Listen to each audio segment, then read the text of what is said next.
I always thought if you are the director of the Port of Los Angeles, it's a thankless job. All right. So if you have all of a sudden cargo freeze and all of a sudden coming into COVID and then getting stuff back to normal, the pressure was on. Gene Seroka, I don't know whether he had a box of Excedrin with him at the time, but he got through all of that. Kind enough to join us right now. He's usually ensconced out on the West Coast. Kind enough to join us now. Good to see you in person. Oh, it's great to be here in New York, Neil.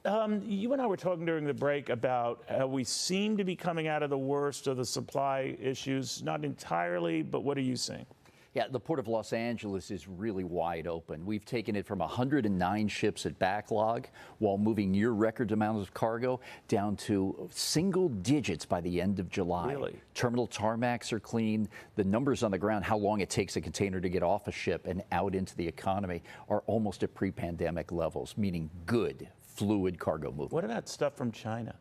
Cargo from China makes up about 60% of our origin and destination product. It's a lot, and it keeps moving. And it's still around those levels. That's right, and it keeps moving. Because we heard about delays and everything. Their response to COVID, they just shut everything down when they got okay. But how is that? Even with the shutdowns, really? We saw minimal disruption because the folks there prioritized that cargo on the long leg in the Trans-Pacific, and it kept coming all the way through, still to this day.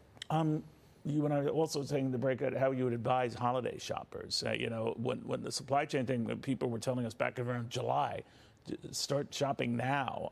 Is it that bad? What would you advise people to do? Yeah, this year looks a little bit different. Our peak season was in June and July as compared to usually right now at this time in the fall. So we got goods in early, warehouses look good, inventory levels look good. So all that issue about toys and electronic items that wouldn't be there or be under the tree if you didn't move fast, that's changed a little bit? We've improved a lot, and we've learned a lot since last year, but we still have some backups on the East and Gulf Coast as folks have transitioned their cargo to those gateways because they were a little bit fearful of our labor negotiations on the West Coast. Is that all resolved, by the way, the labor stuff now? No, they're still at the table. We've got seasoned professionals working through this collective bargaining process. Because I was thinking of that going on with the railway strike that they hope to avert. They're not striking, but they don't have a done deal either. I wonder if it could be a 1-2 whammy. Now, I don't think so. On the dock worker side, very low probability. Both have put out joint statements on 2 occasions. They're not going to alleviate this pressure with some work stoppage. They're going to keep that cargo flowing. And the railroad workers are talking. I'm sorry, the midterms itself, that we're told the railway workers, they don't want to do anything before the midterms, but they could after them. But is it the same pressure with your guys as they go back and forth? Again, I don't think so. They're working at the table on the coast-wide issues, but with 29 ports on the West Coast, there are a lot of local decisions to be made as well. Collective bargaining's tough. It's hard work, and it's got a process to go through. I'm wondering, too, you can't tell necessarily from the cargo coming in how much is going out or how much is being bought. I understand that, but we're told that the consumer is getting kind of tapped out, but I don't see that. I don't see a 70s type thing going on. It might happen, but I see all these book restaurants. I see all these stores that are busy, particularly, the demand for flights and planes and vacations and everything, that remains very, very strong. I don't know if it extends to cargo and goods that people want. But what are you saying? I see it the same way.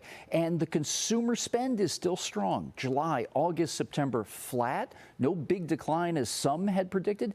And it also means that that's elevated compared to 2019 levels. Now, we've got a way to go because there still is a lot of inventory in these warehouses nationwide. Some of our big box retailers, home improvement stores are going to have to get that out into the market, possibly through discounting. But this is a global thing going on. And I know, we look at our country and it looks pretty iffy right now with rates and everything else. Do you see an outright recession that's going to put the kibosh on all this? No, I don't, because the variables look really different compared to what they used to.